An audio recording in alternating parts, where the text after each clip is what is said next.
আজকে আমরা দেখব তৃতীয় পর্যায়ক্রমিক মূল্যায়নের আরো একটা প্রশ্নপত্র, যেটা হচ্ছে চতুর্থ শ্রেণী বাংলা বিষয়ের প্রশ্ন, যেখানে পূর্ণমান 50, সময় রয়েছে 1 ঘন্টা 30 মিনিট। সংস্থার একটি প্রশ্নপত্র। পরীক্ষার্থীর নাম, বিদ্যালয়ের নাম, জেলা, রোল নাম্বার তোমরা এগুলো কিন্তু নিজেরাই লিখবে।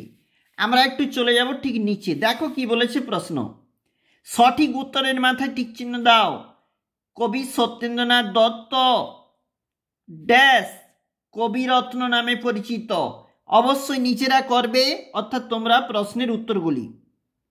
একটু চলে যাব নিচে, যেখানে শূন্যস্থান পূরণধর্মী প্রশ্ন 6 নাম্বার রয়েছে, কিন্তু এর জন্য একটু নিচে দেখো, বাম দিক ডান দিক মিল করো, এখানে রয়েছে আবারও 6 নাম্বার, এবং 4-এর দিকের যে প্রশ্ন এখানে মোট রয়েছে 10 নাম্বার।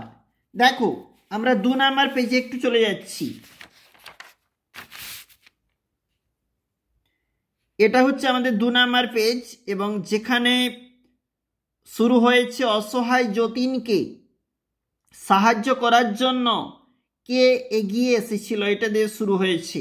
দেখো একটু নিচে চলে যাচ্ছি, সংক্ষেপে উত্তর দাও। 4 গুণ 3 বলা রয়েছে।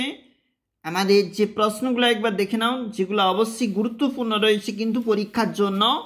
এই নিচে যেখানে শব্দার্থ লেখো বলা রয়েছে 3 নাম্বার, বিপরীত শব্দ লেখো 3 নাম্বার, বাক্য রচনা করো রয়েছে 4 নাম্বার।